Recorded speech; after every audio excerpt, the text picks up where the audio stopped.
Bienvenidos a Mi Mente y Yo Podcast, un espacio para compartir ideas y pensamientos que como adultos en un mundo que ha cambiado a gran velocidad, muchos tenemos pero no lo decimos. Hola a todos, soy Daniel y qué gusto que me acompañen nuevamente en esta experiencia. Hablemos hoy del orgullo, y al hacerlo podemos referirnos a dos sentimientos muy distintos entre sí, uno que tiene connotaciones negativas y otro positivas. Esta doble posibilidad se debe, en gran medida, a los significados que esta palabra ha tenido a lo largo del tiempo. El orgullo es una emoción positiva, activadora y retrospectiva que se presenta luego de obtener un resultado favorable sobre alguna acción personal o para con otros. Por ejemplo, se experimenta al lograr un buen resultado al aprobar un examen, entregar un trabajo de alta calidad, proponer una idea que sea implementada, etc. Esto genera bienestar, mejora la motivación y el compromiso conductual.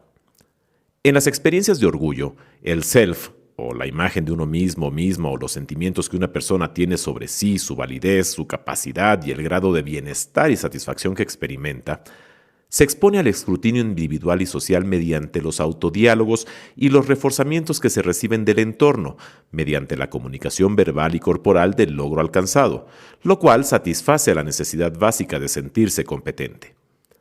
Las apreciaciones de control y valor activan el orgullo, emoción que puede afectar a los recursos cognitivos, a la motivación intrínseca y extrínseca, al uso de estrategias de aprendizaje, a la autorregulación y al rendimiento, lo que a su vez repercuten en las valoraciones y las emociones, convirtiéndose en un efecto cíclico. El término orgullo llegó al español a través del francés orgueil, que provenía a su vez del alto alemán usado como insigne o excelente, de modo que en sus inicios estaba asociado a aquello que resaltaba por encima del resto. Como en todos los conceptos, o como todo en la vida, nunca hay categorías definitivas ni definiciones absolutas. Lo mismo ocurre con el orgullo, que puede ser bien o mal utilizado. En psicología se han definido dos tipos de orgullo, el positivo y el negativo. Al orgullo positivo se le llama autoestima y autoconfianza, y al negativo soberbia. Desde el punto de vista más favorable, el orgullo está relacionado con la idea de satisfacción con uno mismo y las acciones propias, la autoestima y la autoconfianza. Es la complacencia profunda por un logro como resultado de trabajar duramente y nos ayuda a sentirnos seguros con lo que hacemos.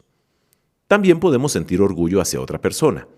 En ese caso, predomina la admiración, el respeto y el aprecio. El orgullo en sentido positivo también representa la autoafirmación como grupo para resaltar el sentimiento de pertenencia y reivindicar los derechos como colectivo. Este orgullo más constructivo contribuye a aumentar la confianza en uno mismo y, por lo tanto, fomenta la empatía hacia los demás. Por otro lado, el orgullo más negativo, que puede ser incluso destructivo, está más asociado a la hostilidad y a la soberbia. Aunque cada cabeza es un mundo, detrás de la soberbia suele haber un gran complejo de inferioridad. El uso de la prepotencia disfraza una falsa autoestima sobredimensionada, tras la cual puede esconderse un miedo constante a ser herido. Cada crítica, cada opinión distinta, se vive como una amenaza a la identidad personal. Como metáfora, veamos a la persona con este orgullo destructivo como a un niño herido, al que no validaron y que de alguna manera recibió muchas críticas a lo que hacía, decía o pensaba. Ese niño fue cargándose de ira, de rabia, por esa falta de una mirada aprobatoria. Y toda esa soberbia, prepotencia y hostilidad no son más que sus mecanismos de defensa. El estar continuamente comparándose, defendiéndose, criticando a los demás para parecer mejor, está motivado por el complejo de inferioridad, que a mediano o largo plazo desgasta a la persona y le crea una gran base de infelicidad. La manera de defender su identidad frágil es a través de la vanidad, haciendo muestras ostentosas de sus logros, sus méritos, etc. Y aquí hay una línea muy delgada para llegar a la soberbia, la cual se puede definir como el deseo de resaltar siempre sobre los demás. Un individuo soberbio es aquel que mira a los demás siempre por encima del hombro, que se cree más y mejor que el resto. Así, la soberbia está asociada al sentido negativo del orgullo. Las personas orgullosas son inflexibles en su conducta de superioridad respecto a los demás. Pero al mismo tiempo, el orgullo es un sentimiento feliz que puede sentirse ante una tarea bien hecha o ante el éxito de un ser querido. Es una forma de satisfacción, de alegría, que incluso puede ser disimulada, de modo que paradójicamente puede conducir a la humildad. En resumen, el sentido que demos al término orgullo depende en buena parte del contexto. Si tiende al enamoramiento propio, a la inflexibilidad de criterios y a pensarse que se está por encima del resto, entonces se trata de vanidad o soberbia. Mientras que si es algo más noble, próximo a la satisfacción, se tratará de una forma de autoestima. En general en nuestra sociedad, cuando consideramos a una persona orgullosa, y no simplemente de haberse sentido orgullosa por algo con alguien, nos estamos refiriendo al sentido negativo del término. Las personas orgullosas, a grandes rasgos, pueden describirse de la siguiente manera. Vigilan su reputación, o sea, le otorgan mucha atención a lo que otros piensen o digan de ellos, pero no necesariamente porque valoren la opinión ajena, sino porque se sienten merecedores de halagos y admiración y no soportan la crítica. Esto muchas veces esconde la moneda contraria, un sentimiento de inferioridad escondido. Les cuesta pedir disculpas. La idea de disculparse o de admitir las propias faltas ante un tercero es difícil de asumir para la gente orgullosa, porque lo viven como un fracaso o como una humillación. ¿Cómo es posible que ellos, tan elevados y perfectos, deban disculparse con un cualquiera que está tan por debajo de su nivel? Se sienten fácilmente amenazados. Los logros ajenos, las sugerencias, las críticas honestas son vividas por un orgulloso como ataques contra su persona, ya que le hacen cuestionarse si realmente será un individuo tan superior como le gusta pensar de sí mismo. Les gusta tener la última palabra. Esto se desprende del amor que los orgullosos tienen por su reputación. Les mortifica la idea de haber perdido una discusión y de que, por lo tanto, su reputación de saberlo todo o entenderlo todo quede mancillada para siempre. En el fondo, esto termina siendo poco más que terquedad o necedad. Les cuesta pedir ayuda. ¿Cómo podría un orgulloso rebajarse a pedirle ayuda a alguien que está muy por debajo de sí? ¿Y si alguien se entera y se arruina su reputación de poder hacerlo todo por propia cuenta? Tienden a la vanidad. Esto no significa que pasen el día entero frente al espejo, sino que tienden a posicionarse respecto a los demás en una posición de superioridad real o fingida. Hablar constantemente de los logros pasados, controlar la conversación para que gire en torno a los propios intereses, no mostrar curiosidad respecto a los demás. Todo esto suelen ser formas de orgullo. En fin, el amor propio, la autoestima, es un concepto limítrofe con el orgullo. Tanto así que a menudo uno u otro pueden confundirse. A fin de cuentas, el orgullo puede muy bien comprenderse como un exceso aparente de amor propio. Cuando no es así, el amor propio se manifiesta a través de la autoaceptación, o sea, la capacidad de lidiar en buenos términos con quienes somos, sin necesidad de agrandarnos ni castigarnos. La autoestima debe permitirnos reconocer nuestros logros y celebrar nuestras virtudes, así como entender nuestras debilidades y asumirlas como retos. De esta manera, la autoestima nos confiere una sensación de seguridad y tranquilidad ante los demás, además de facilitar la tarea de apuntar hacia lo que queremos ser en la vida. Por otro lado, evita los sufrimientos de quien no se valora a sí mismo o quien siente que, al contrario de los orgullosos, no tiene valor en sí mismo y constantemente necesita de los demás para cumplir las metas más básicas de la vida cotidiana. El orgullo, en su vertiente negativa, nos conduce al ego y a la soberbia, algo que siempre nos va a involucrar en numerosos conflictos. La soberbia proviene del latín superbia y es un sentimiento de valoración de uno mismo por encima de los demás, sobrevaloración del yo respecto de otros. Se trata de un sentimiento de superioridad que lleva a presumir de las cualidades o de las ideas propias y menospreciar las ajenas. Se puede decir que el orgullo puede derivar fácilmente en soberbia, ya que es una actitud orgullosa que encuentra su definición en la osadía de aquella persona que se envanece a sí misma. Sin embargo, la soberbia que nos lleva a sentirnos superiores cada vez que nos comparamos con alguien pone de manifiesto un complejo de inferioridad. De ahí surge la prepotencia, con la que tratamos de demostrar que siempre tenemos la razón. Y también empleamos la vanidad, haciendo ostentación de nuestros méritos, virtudes y logros. Las personas soberbias pueden ser muy intolerantes ideológicamente, aferrándose a una postura única y no permitiendo ninguna aportación ajena. Su capacidad de autorreconocimiento es muy baja, así como muestran una gran resistencia a pedir perdón y al cambio personal. No piensan en el cambio porque piensan que lo están haciendo bien.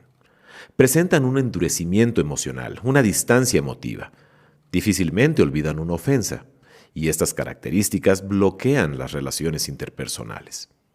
Y todos los días vamos por la vida encontrándonos con este tipo de personas, y a pesar de ello, pocas veces sabemos realmente cómo lidiar con ellas, pues tratar con personas con un alto grado de vanidad y soberbia nos pone en una tesitura en la que nuestra autoestima y asertividad se pueden llegar a tambalear. Escuchar la crítica constante, el menosprecio y las exigencias hacen casi inevitable el conflicto. Entonces, aprender a lidiar con ellos y protegernos resulta prioritario, y aunque parece difícil, realmente es muy sencillo. Déjame compartirte algunas sugerencias que te pueden ayudar a hacerlo. 1. Visualiza a la persona soberbia como un ser débil que no tiene otras herramientas para defender su ego herido. Esto te ayudará a no personalizar las críticas en ti. Piensa que es más un defecto suyo que tuyo. 2. La soberbia es insaciable. Da por hecho que nada va a ser suficiente. Intenta no dejarte llevar por su exceso de expectativas. 3. Si entras en rivalidad, tienes las de perder. Sé profesional, pero teniendo en cuenta que el éxito y el logro no tienen la misma importancia para ti y que tú tienes otras prioridades en tu vida que también contribuyen a tu felicidad. 4. Ten en cuenta los límites que no vas a permitir que se transgredan. Hazlo saber y obra en consecuencia. Deja la conversación, sal de la sala. Abandona esa plática. No te dejes someter. 5. Las personas arrogantes suelen despertar rabia y están acostumbradas a lidiar con ella. Tratarlas de manera agradable y educada les sorprende, y esa será tu mejor defensa. Ojo, no confundas ser agradable con ser sumiso. 6. Entrena un estilo comunicativo asertivo. Intenta evitar las críticas absolutas hacia otra persona, por muy en desacuerdo que estés. Empieza las frases con yo creo, pienso, opino que, y trata de encontrar un punto común utilizando el coincido contigo en. 7. Acepta a esa persona como es. No hay nada peor que la fantasía del cambio, el pensar que la siguiente vez va a ser diferente. Mentalízate que no va a cambiar, o al menos que su cambio no depende de ti. 8. Ten siempre muy presentes tus objetivos. Si crees que te vas a dejar embaucar o te va a provocar mucha ansiedad y se te olvidarán, apúntalos y procura tenerlos a la mano. 9.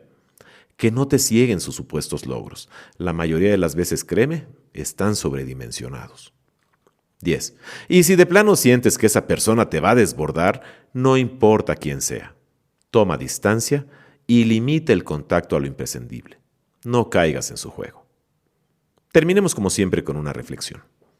Sentir orgullo de manera sana nos conecta con la admiración por nosotros mismos y nos permite reconocer lo que somos, satisfacernos por algo que logramos o por conseguir una meta planteada.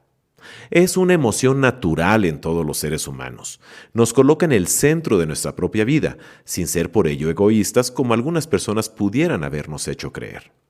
Desmitificar esta emoción nos permitirá sentirla y usarla a nuestro favor, con todos los beneficios que esto implica.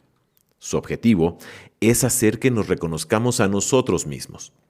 También podemos sentirnos orgullosos por los logros de alguien más, un hijo, un amigo, la pareja, los hermanos o cualquier otra persona cercana. Culturalmente, es una de las emociones que se intenta anular a nivel social, porque se asocia con la soberbia, el rencor y la consideración de estar por encima de los demás. Denota el riesgo de que su manejo inadecuado puede llegar a generar un sentimiento de orgullo extremo, de soberbia, que nos coloque en un pedestal y sentirnos inalcanzables. Por otra parte, la ausencia extrema de orgullo se asocia a baja autoestima y al complejo de inferioridad. El orgullo positivo es necesario para sentirnos seguros y llevar una vida equilibrada, valorarnos en nuestra justa medida, situarnos en nuestra existencia y estar orgullosos de ella. Y esto es algo absolutamente sano. El otro orgullo, el negativo, el que nos aleja y eleva del mundo, va a ser el mejor generador y atascador de conflictos que podamos tener. El lado negativo del orgullo es definido como el exceso de estima hacia uno mismo y hacia los propios méritos, por lo que la persona se cree superior a los demás. Este tipo de orgullo nos incapacita para reconocer y enmendar nuestros propios errores y pone de manifiesto nuestra falta de humildad. Humildad, cualidad contraria al orgullo, es lo que nos permite adoptar una actitud abierta, flexible y receptiva para poder aprender aquello que todavía no sabemos. Las personas orgullosas transmiten muchas quejas mentales debido a su ego exagerado, quejándose de personas, situaciones, tiempo, del país, etc. Esto inevitablemente les hará ir saltando de un conflicto a otro. La soberbia manifiesta el deseo de ser el predilecto frente a los demás, lo que a veces les hace parecer que viven en una realidad distorsionada que les impide ver y reconocer sus limitaciones. Los orgullosos entienden la humildad como una debilidad, cuando en realidad es una actitud que nos permite ser flexibles y estar receptivos para poder aprender aquello que desconocemos. Y eso, en cualquier momento, la propia vida se encarga de darnos lecciones de humildad. Bien lo dijo Francisco de Quevedo: la soberbia nunca baja de donde sube, pero siempre cae de donde subió. Si te gusta el contenido, no olvides seguir el canal y activar las notificaciones para que puedas escuchar cuando nuevos episodios estén disponibles. Y por supuesto, compártelo con tus familiares y amigos para que me escuchen en Spotify, Apple Podcasts, iHeartRadio, Google Podcasts y también en YouTube. Y espero que me sigas enviando tus sugerencias de los temas que quieras que conversemos a través del email mimenteyopodcast@gmail.com. Y te invito a que continúes siguiéndonos en Facebook, Twitter e Instagram, en donde encontrarás contenido nuevo diario. Soy Daniel, y recuerda, muchos pensamos lo mismo, pero no lo decimos abiertamente. Nos escuchamos la próxima semana.